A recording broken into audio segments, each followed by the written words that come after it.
হরে কৃষ্ণ, রাধে রাধে।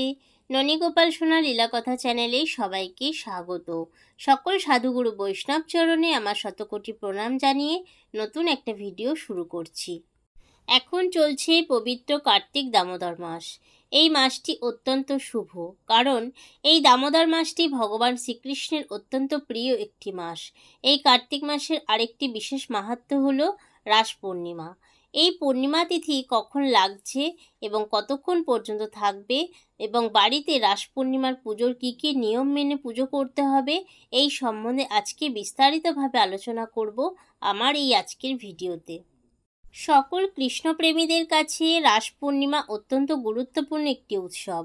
বৃন্দাবন, মথুরা, উড়িষ্যা সহ পশ্চিমবঙ্গের বিভিন্ন জায়গায় খুব ধুমধাম করে রাস উৎসব পালন করা হয়। সকল গোপিনীদের সঙ্গে রাধাকৃষ্ণের আরাধনাই হলো রাসের মূল বিষয়। এবারে আমরা জেনে নেব পূর্ণিমা তিথি কখন শুরু হচ্ছে এবং কখন সমাপ্ত হচ্ছে। পূর্ণিমা তিথি শুরু হচ্ছে বাংলার 28শে কার্তিক 1431, ইংরাজির 15ই নভেম্বর 2024 বৃহস্পতিবার সকাল 5:31 এবং পূর্ণিমা তিথি সমাপ্ত হচ্ছে 29শে কার্তিক 1431, 16ই নভেম্বর 2024 রাত্রি 3:02। কার্তিক মাসের শুক্লপক্ষের পূর্ণিমা তিথিতে পালিত হয় রাস পূর্ণিমা। এবারে আমরা জানব রাস কি। রাস শব্দের উৎপত্তি হয়েছে রস শব্দ থেকে। এই রাসযাত্রা কথাটি এসেছে ভগবান শ্রীকৃষ্ণ যখন মাত্র 8 বছর বয়সে তার অষ্টব্রজগোপীদের সঙ্গে এই যাত্রা করেছিলেন।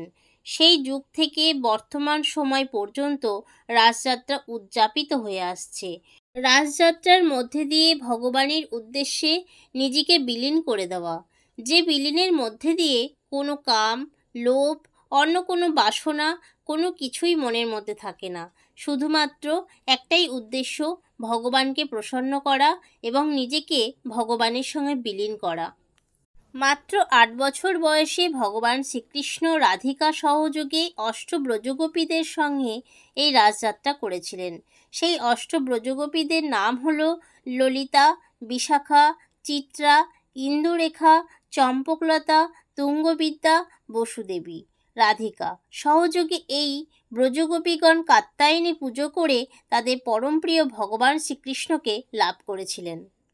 এবারে জেনে নেওয়া যাক খুব সহজেই বাড়িতে কিভাবে রাস পূর্ণিমার বিধি পালন করবেন। আসুন তাহলে জেনে নেওয়া যাক।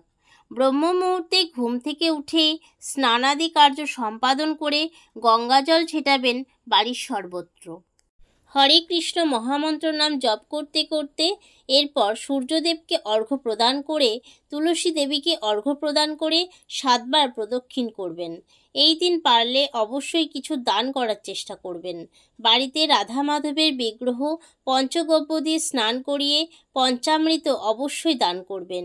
এই দিন ভগবানের প্রিয় ভোগ, দুধের তৈরি ক্ষীর, ছানার পায়েস ভোগে অবশ্যই রাখবেন। ভগবানের সামনে ঘৃত প্রদীপ প্রজ্বলন করবেন, ভগবানের মঙ্গল আরতি করবেন। উপবাস থেকে ভগবানের পুজোর নিয়ম পালন করে ভগবানের প্রসাদ গ্রহণ করবেন। অধিক হরিনাম সংকীর্তন করবেন। রাস পূর্ণিমার দিন অতি সহজ উপায়ে এইভাবেই ভগবানের সেবা পুজো করবেন।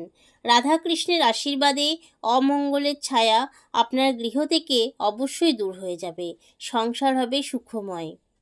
এবারে জেনে নেওয়া যাক এই দিন আমাদের কি কি কাজ একদমই করা উচিত নয়। পরনিন্দা, পরচর্চা, ঝগড়া, অশান্তি একদম এই দিনে করা যাবে না।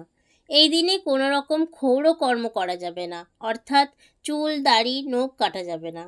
এই দিন যদি আপনার বাড়িতে কোনো অসহায় ব্যক্তি আসেন, তাহলে অবশ্যই আপনি আপনার সামর্থ্য অনুযায়ী তাকে সাহায্য করুন, ফিরিয়ে দেবেন না।